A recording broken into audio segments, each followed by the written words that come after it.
en la Universidad Católica y un académico peruano que ha contribuido enormemente a la difusión de los estudios orientales en el Perú y en América Latina. Y bueno, acercándonos al final, el tema de la mesa de hoy es pensamiento y religión. Nos acompañan dos profesores de la Universidad Católica, Carlos Alberto Mateus López y Juan José Bustamante Solari. Y en estas dos presentaciones vamos a tener una variedad de perspectivas religiosas. En la primera de ellas, sobre las llamadas religiones del libro. En la segunda, sobre las llamadas religiones del orden eterno del mundo. Y bueno, y sin más, los dejo con la primera presentación. Cada una de ellas tendrá 20 minutos. Por interno les aviso cuando esté por concluir el tiempo. Y al final esperaremos sus intervenciones y preguntas por el Zoom o por el Facebook. De manera que le doy el pase entonces a Carlos Alberto para su presentación sobre la influencia simbólica de la mística islámica en la mística cristiana. Bienvenido, Carlos Alberto. Muchísimas gracias, Manuel. Muchísimas gracias. Muy bien, voy a compartir un PowerPoint para efectos de esta pequeña presentación. Vamos a hablar de la influencia simbólica de la mística islámica, lo que es el sufismo o tasawuf, en la mística cristiana. Lo primero, si bien no es un tema simple, podríamos decir que la mística parte etimológicamente de dos raíces, el mistés e ikos, griegas, y que, bueno, significa lo relativo al iniciado, entiéndase los misterios. Sobre la definición de mística o de lo que es un místico, podríamos apañárnosla con Merton, que señala que es la que busca por la contemplación y la entrega de sí mismo obtener la unión o absorción en la deidad, o aquel que cree en la aprehensión espiritual de verdades que son inaccesibles al entendimiento común. Bueno, sobre esta visión, la mística tiene manifestaciones diversas. En lo que nos interesa, hay una mística cristiana que está representada, por ejemplo, inter alia, por Santa Teresa, por San Juan. Y también hay una mística islámica, que es el corazón del Islam, que es el tasawuf o sufismo. Muy bien, si toman atención, he ubicado aquí una cronología en la cual nos va a permitir observar esta influencia en el tiempo que tiene el tasawuf o sufismo en la mística cristiana. Tenemos algunos representantes. En el siglo IX, Abul Hassan al-Nuri; en el siglo XII, Ibn al-Arabi; y en el siglo XIII, Jalaluddin Rumi.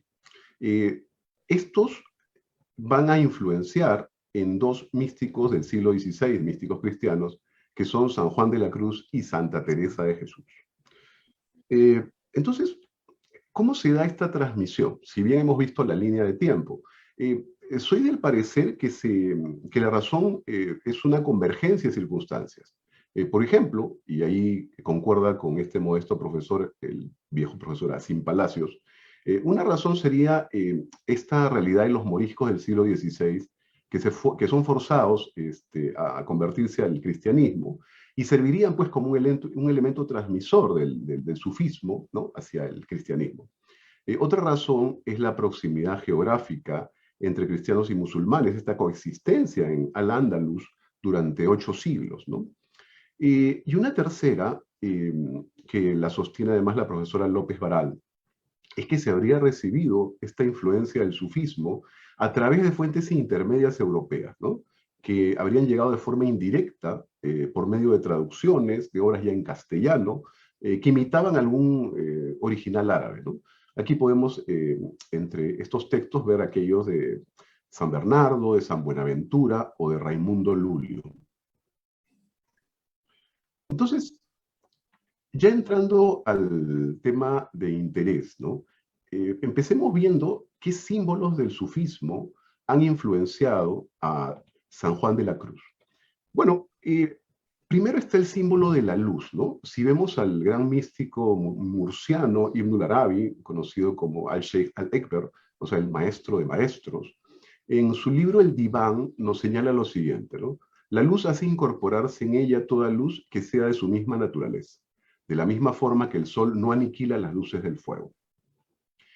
Por su parte, San Juan de la Cruz, en su libro Cántico Espiritual, nos señala: así como juntándose una luz pequeña con otra grande, La grande es la que priva y luce, y la pequeña no se pierde. Antes se perfecciona, aunque no es la que principalmente Hay luce. muchas similitudes Bueno, en aquí el líneas símbolo generales. sufí es En 5 de la minutos, luz, ¿no? es aquel Sí, por el ya. cual Dios se concibe como un foco de luz, y el alma también es una luz, porque recuerden, el alma es parte de Alá, parte de Dios.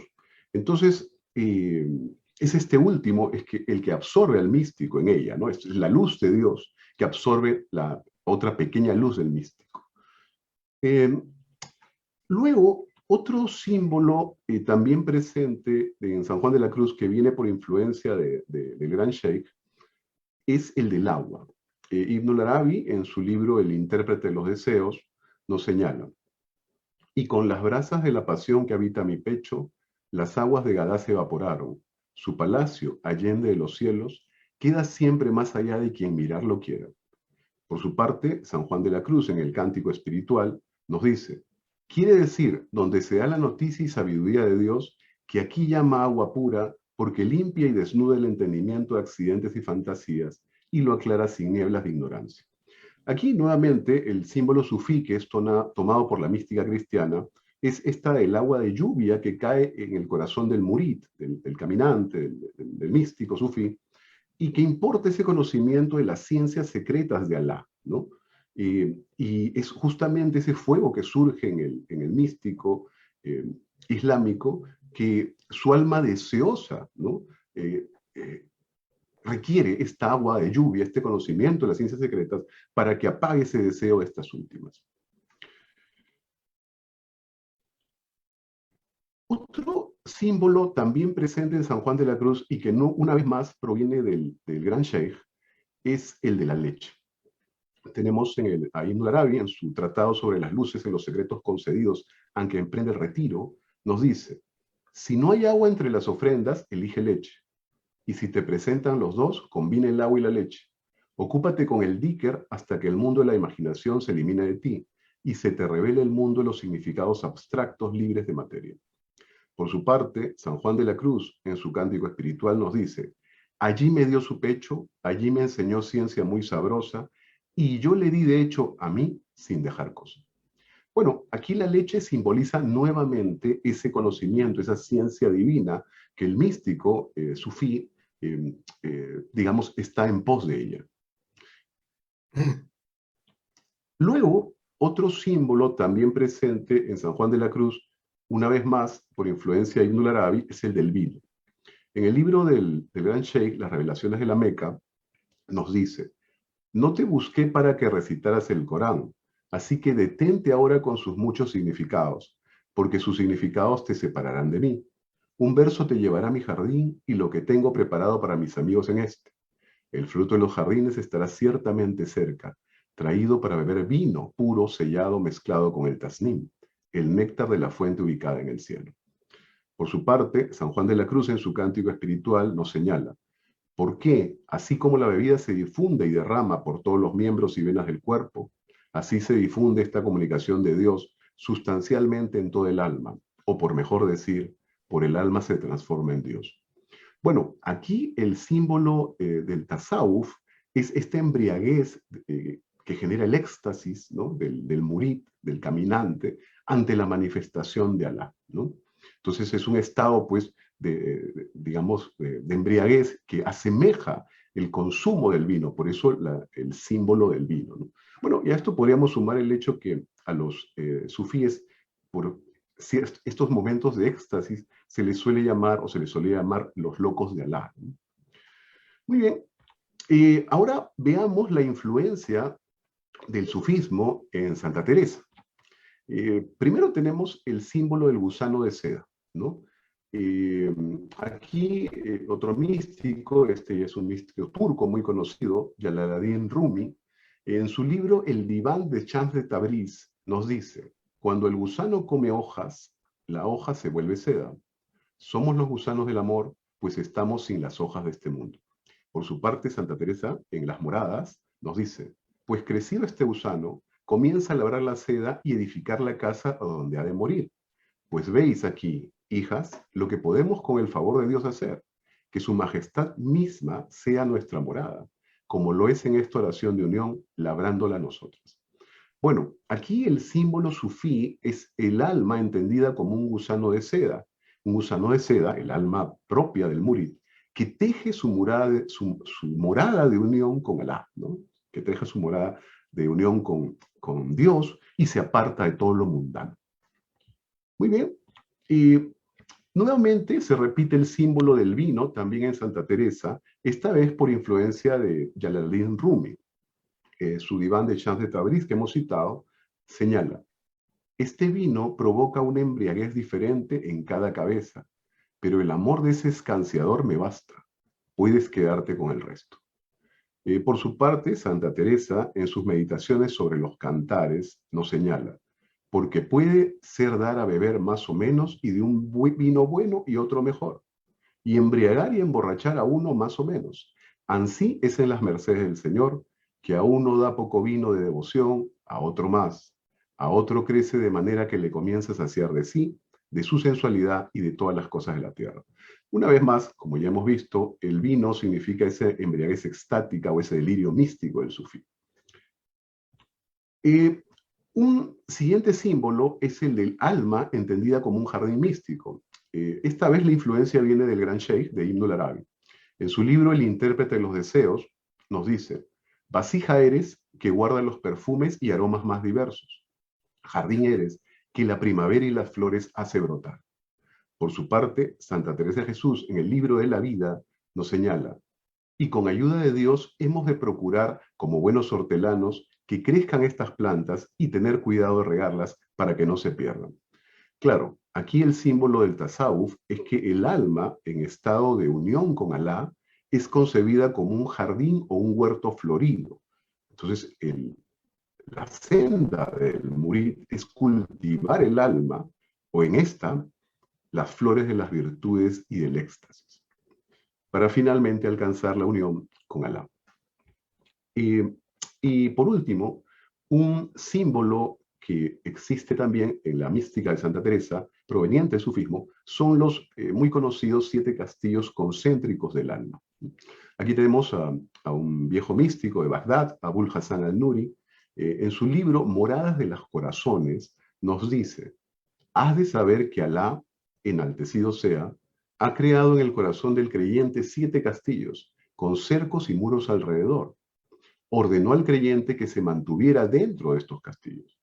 Santa Teresa de Jesús, en su libro Las Moradas, y que hay que recordar, son 7 las moradas de las cuales habla Santa Teresa en este texto, nos dice: estando hoy suplicando a nuestro Señor, hablase por mí, porque yo no atinaba a cosa que decir ni cómo comenzar a cumplir esta obediencia. Se me ofreció lo que ahora diré, para comenzar con algún fundamento, que es considerar nuestra alma como un castillo, todo de un diamante o muy claro cristal, a donde hay muchos aposentos, así como en el cielo hay muchas moradas. Bueno, aquí nuevamente el símbolo del tasawuf, que está presente en la mística de Santa Teresa, es esta alma que se muestra o se entiende como 7 castillos o esferas concéntricas de fino cristal o diamante, que debe recorrer el caminante místico. Y evidentemente en el último castillo, en el 7º castillo, ya está Alá, con el cual se va a unir, o cuya alma va a unirse con el todo, ¿no? Aquí además podríamos observar el hecho, un poco como colofón de lo que hemos visto, que si se percatan, en realidad los símbolos, muchos siglos después, a partir de las razones que he explicado, son tomados por los místicos cristianos, por San Juan y por Santa Teresa, en prácticamente su misma esencia. Finalmente, quizás esto tenga que ver, haciendo el comentario del último símbolo, estos 7 castillos concéntricos del alma, es que finalmente todo camino espiritual, sea mística cristiana o sea mística islámica, es una senda, es un viaje interior. Entonces, espero que estas pequeñas reflexiones hayan sido de utilidad para entender un poco más de este camino del corazón, que es el sufismo o tasawuf, y observen y sean conscientes de la profunda influencia que tiene en la mística cristiana que nos queda más cerca. Además, eso tampoco podría llamar a sorpresa, porque recuerden que el sufismo es la esencia, el corazón del Islam, y el Islam y el cristianismo son finalmente religiones abrámicas. Así que todo parte de un mismo punto y vuelve a este. Muchas gracias.